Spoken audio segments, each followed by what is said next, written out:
Hello everyone, welcome back. तो हम कल बैंक निफ्टी को किस तरह से ट्रेड कर सकते हैं वो देख लेते हैं। अगर आप यहाँ पर देखेंगे तो यहाँ पर एक ट्रिपल टॉप सिनेरियो बना है और अगर इसको कहें तो डिस्ट्रीब्यूशन फेज भी हो सकता है। ये first top, second top, third top, इसको आप हेड एंड शोल्डर पैटर्न भी बोल सकते हैं। जो भी कुछ आप कहना चाहें वो आप कह सकते हैं। बट ये ओवरऑल अब जो है ट्रेंड चेंज के प्रोबेबिलिटी लग रही है। अगर आप यहाँ पर देखेंगे तो ये एक ट्रेंड लाइन का सपोर्ट है जहां पर बैंक निफ्टी ने क्लोज किया है। अगर आपको मैं इसको 4 आवर टाइम फ्रेम पे दिखाऊं तो आप यहां पर ये देखेंगे तो ये यहाँ से एक ट्रेंड लाइन हमने ड्रॉ की थी जो कि एक्सटेंड होकर यहाँ पर आई है। ठीक है, तो अब इसको हम 15 मिनट टाइम फ्रेम पे देख लेते हैं। 15 मिनट टाइम फ्रेम पे आप देखेंगे तो अब ये जो सिनेरियो बना है वो ये बना है कि अगर बैंक निफ्टी रीटेस्ट करती है इधर, सपोज 350 के आसपास आती है और वहाँ से रिजेक्शन लेती है और ये अपना ये स्विंग ब्रेक कर देती है, जैसे ये प्राइस नीचे आया ऊपर जाएगा और स्विंग ब्रेक करेगा, तो जिससे कि हमारे पास एक स्टॉप लॉस लगाने की जगह बन जाएगी।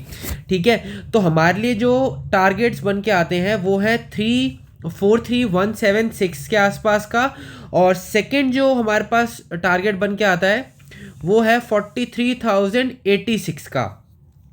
और वो किस बेसिस पर मैं बोल रहा हूँ वो मैं आपको एक्सप्लेन कर देता हूँ। 43,086 का जो टारगेट है वो इस बेसिस पर है कि यहाँ पर एक ये ब्रेकआउट जोन आया था, तो यहाँ पर ब्रेकआउट देने के बाद प्राइस रीटेस्ट कर सकता है और यहाँ पर सपोर्ट दोबारा बैंक निफ्टी ले सकता है। और सेकंड चीज़, अगर आप इसको 1 आवर टाइम फ्रेम पे देखेंगे तो सेकंड जो लेवल है 43,176 का वो इस बेसिस पर है कि यहाँ पर एक स्विंग क्रिएट हुआ था। अगर मैं आपको इसको जूम करके दिखाऊं तो अगर यहाँ पर देखेंगे तो प्राइस नीचे आया, ऊपर गया, स्विंग क्रिएट किया। ठीक है, ये एक स्विंग क्रिएट किया था, इस वजह से हमारा ये टारगेट बनकर आ रहा है। बाकी आप 15 मिनट पे हम चलते हैं। अगर आप 15 मिनट पे आप देखेंगे बाइंग का जो सिनेरियो है वो इस कंडीशन में जो है आपको अभी नहीं करना बाय एक इंपॉर्टेंट सपोर्ट पर ही करना है, क्योंकि आप देखेंगे एक ऊपर राउंड लेवल भी है 43,525 का, और सेकंड चीज़ ये है कि यहाँ पर हमें 43,460 के आसपास हमें सेलिंग देखने को मिली है।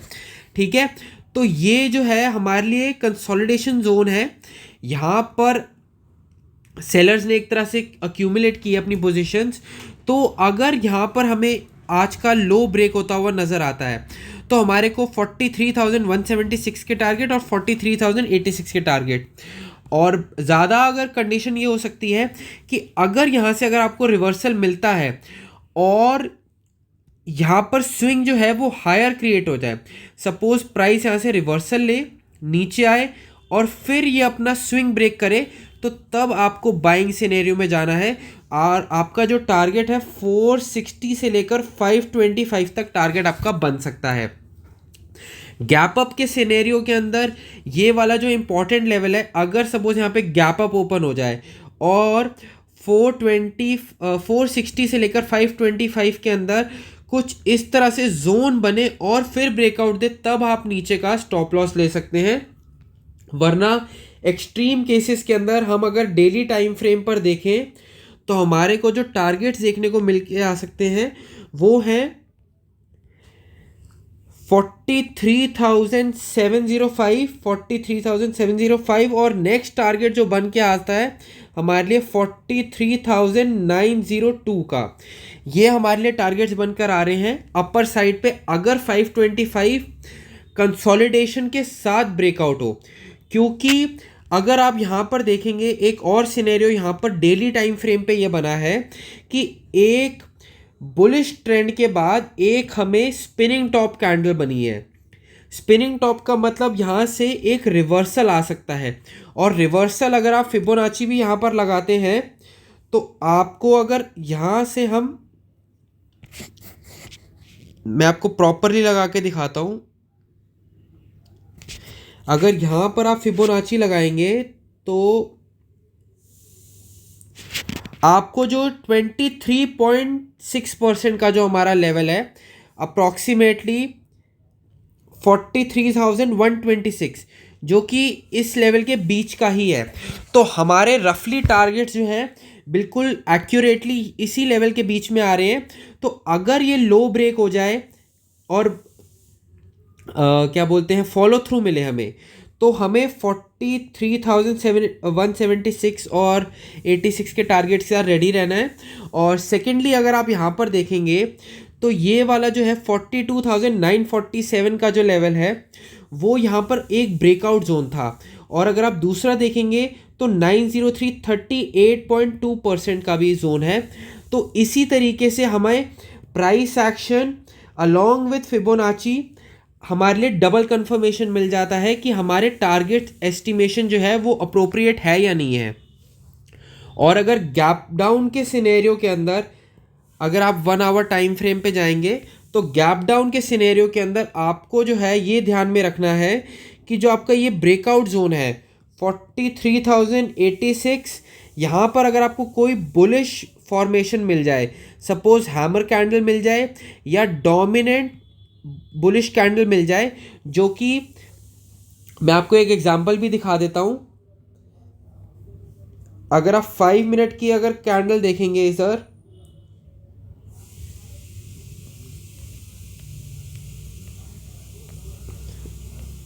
ये देखिए जैसे ये एक डोमिनेंट बेयरिश कैंडल है, तो इसी तरीके से अगर हमें कोई ग्रीन कैंडल मिल जाए उस सिनेरियो में इस लेवल के पास या 176 के पास, तो उसका हाई ब्रेक करते के साथ ही हम जो है इसका 61.2% का जो है स्टॉप लॉस ले लेते हैं एज पर रूल्स।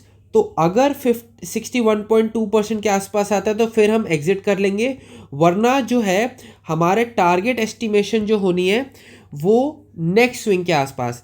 सपोज अगर यहाँ पर हमें एक बुलिश कैंडल मिल जाती है, ठीक है, तो हम इसके 61.2% का जो है स्टॉप लॉस ले लेंगे और जो हमारी टारगेट एस्टिमेशन होगी वो होगी 176। और सेकंड टारगेट जो हमारे लिए बन के आ सकता है वो है ये वाला लेवल हमारा, जहां पर अभी हमने ये ट्रेंड लाइन के आसपास क्लोज किया है, जो कि 43,305 का बनता है। ठीक है, ये तो हो गया गैप डाउन के। और गैप अप का भी मैंने आपको बता दिया। बट अगर फ्लैट ओपन हो और 5 मिनट की कैंडल ब्रेक डाउन दे दे, तब भी हमारे लिए ये कंसोलिडेटेड ब्रेक डाउन ही कहलाएगा। बट अगर फ्लैट ओपन हो के ऊपर जाए, इधर से रीटेस्ट करके ब्रेक डाउन देगा तो हम शॉर्ट करेंगे, वरना अगर ऊपर जाके न्यू स्विंग हायर लो बना दे तो उसके नीचे का स्टॉप लॉस लेकर हम अपसाइड के साइड ट्रेड कर सकते हैं। तो बस आज के लिए इतना ही। Please do like share and subscribe. Thank you.